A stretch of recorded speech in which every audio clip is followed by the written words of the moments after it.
So it is that time of the week again. Welcome back to another episode of the FIFA 20 News Show. This is the show that talks about all the latest topics that happen in the world of FIFA. We talk about the important stuff and also the social media side of things as well. So today's video could be part one for this week. I'm not sure yet, depending on how many stories we get this week.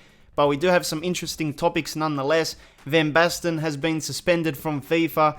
There's new updates to talk about and some new things added to the game as well. So I don't know, we'll see how we go, but we've got a few interesting topics. If we need more time, we will have a part two. Now, if you do enjoy the news shows, make sure you hit the thumbs up for me so the YouTube algorithm knows what it's doing.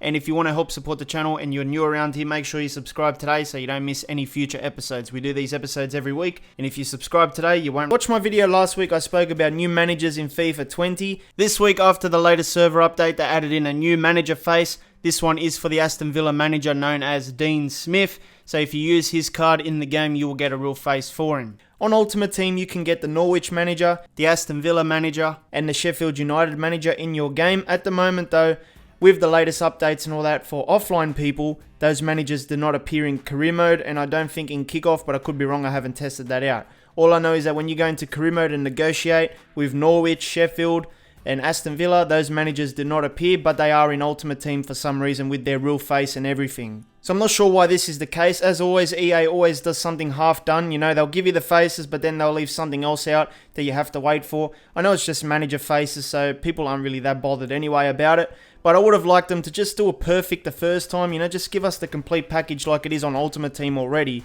And, you know, so we don't have to complain about these little things. So this week wasn't a good week for Marco Van Basten. He actually got removed from FIFA 20. And if you loaded up FIFA Ultimate Team this week, you would have seen this message from the FIFA team. It's titled Marco Van Basten, and it says, FIFA community, we are aware of the recent comments made by Marco Van Basten. We have an expectation that our commitment to equality and diversity is upheld across our game.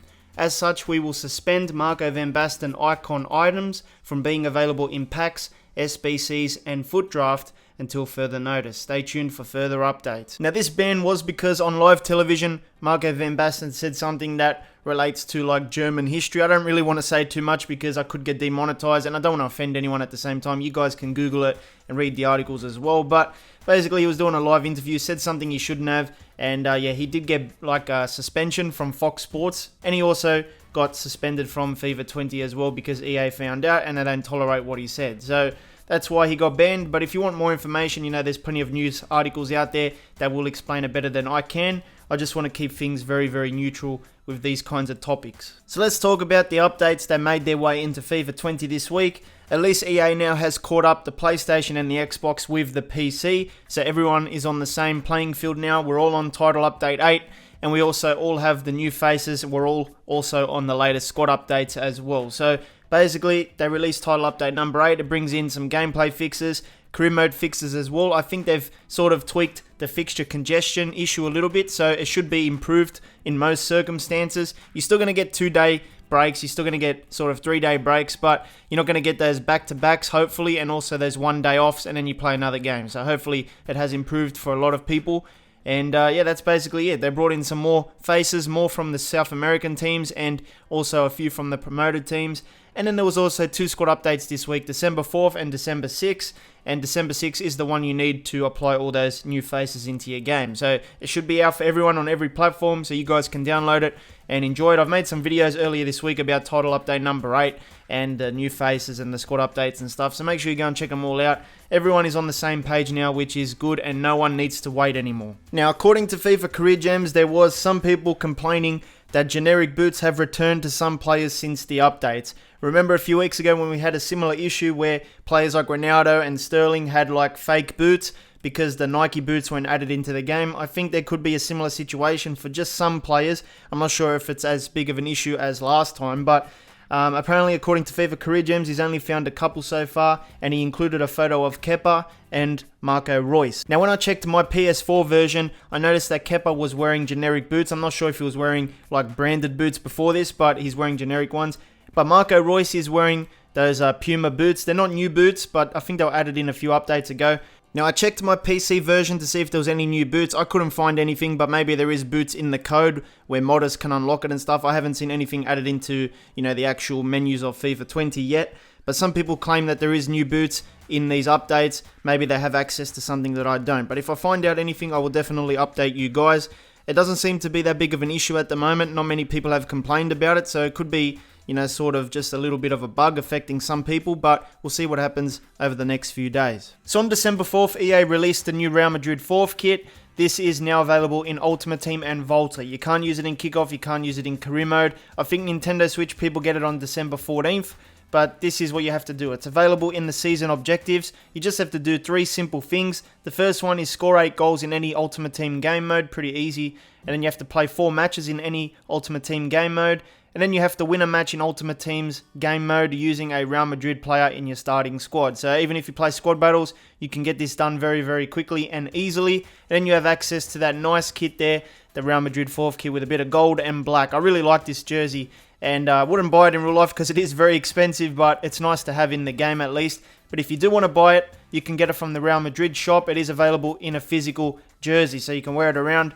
And it does cost about 150 Australian dollars from the Real Madrid shop. I'm not sure if you can buy it anywhere else, but it's not going to come cheap, this jersey. So I didn't really cover this last week. I forgot to throw it in, but I'm going to cover it today. This is an interesting story. Last week there was a protest at Bucharest for FIFA 20 players, and they actually got together and organised a street protest against manipulative EA. So this is an article. I'm sure you can read it if you want to check it out on Google. And it says, a group of disgruntled FIFA 20 players have gathered outside EA's headquarters in Bucharest to complain about the game. It says that they protested against a number of issues that they have with the game, such as control lag and how acquiring Ultimate Team packs work. FIFA Ultimate Team allows players to form their own superstar teams. The players argue that the odds of getting individual Ultimate Team players is skewed against them, and that EA has made it deliberately difficult so as to encourage players to spend more money on packs. Well, I guess anyone could argue that, the pack luck is pretty bad. And there's the photo, as you can see, people protesting, they've got signs. There's actually a YouTube video that you can watch as well. This story was shared on the official FIFA Reddit, and while it is 97% upvoted at the time of the writing, it has drawn a very mixed response. Some people support the protest, calling EA manipulative, while others have mocked the protesters and called them embarrassing. Others think they're protesting for the wrong reasons. A few users claim that the one who organised the protest is a YouTuber who is simply using this as a publicity stunt to promote his own channel. Well, speaking of YouTube, there is a video you can check out, and it is called CSC Esports. If you go on his channel there, it says protest in Romania. So you can actually watch it, and you can see what they're saying. There's a guy that holds up the microphone there. There's also some subtitles that you can read. And then basically that's it. So that was the protest.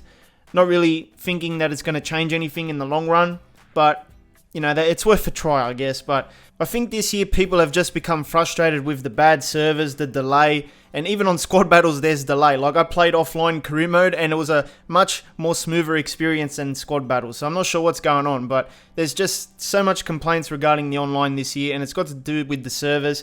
And then also, the packs are a bit expensive if you're going to throw in FIFA points. It's like $30 for one super 125k pack, when you can go and buy the full game on Amazon for $35. So, one game equals a pack with the microtransactions. I think if you're not careful, you can easily lose a lot of money with this game. But it's not just EA, it's not just FIFA. There is other games out there that really rely on microtransactions as well. And these companies are not going to stop. It's not really illegal what they're doing. And the only way they're going to stop is when legislation comes in to say, all right, that's enough. And they have to change their practices. Similar to what Belgium did last year, I think. And I guess it's common sense, but some people forget it. The best way to actually protest against companies if you're not happy is to not give them your money. It's just a simple concept. They rely on the money. It's the whole foundation of business, to make money. And if EA doesn't make money, then they're forced to change something. So let's talk about some FUT updates, because FUT always gets the most updates every week. There's a lot of content that gets dropped there, but we're going to break it up. So this episode will contain a few things, and then part 2 will have a few things as well. So the first thing is new squad battle team or feature, and that is for Anthony Joshua, who also won his fight yesterday. So congratulations to him. But if you want to try and beat his team, it is still available in the game. I think it's about to expire in a couple days. We have a new team of the week. These are going to be available for a limited time, maybe until Wednesday or something. I think they changed the team of the weeks, but it features a 91 Van Dijk, an 86 Carvajal, 86 Dele Alli, 86 Fekir, and Odegaard makes it as well. Immobile is there, Arnautovic is there, Mitrovic is there as well, and there is a few other players mixed in as well with that group. There's an 85 Chilison as well. So I'm not sure if this is still in the game, but EA early this week released a kit, and it's basically inspired by rainbow laces. I checked the SBC hub to see if it was still up, but I think it's taken down now. I couldn't find it at least, and I think it was only up for like 2 or 3 days. It does say limited time on there, so limited time for EA is like 2 or 3 days. So yeah, I think it's gone by the time you're watching this video. This week EA also released a new league SBC. This one is for the Turkish Super League, and you can basically pick from Gülhane or Arslan. This is one of those player picks. Currently going for about 152,000 coins if you had to build it from scratch. It does require you to submit teams for most of the clubs in the Turkish league, and obviously that's why it costs a lot. But if you want to do it, you can do it. Anyway, that's all for part 1. Come back tomorrow. We will have part 2 talking about some more interesting topics. If you need something else to watch, make sure you hit the card in the middle. It'll take you to another FIFA video of mine. I'll see you next time.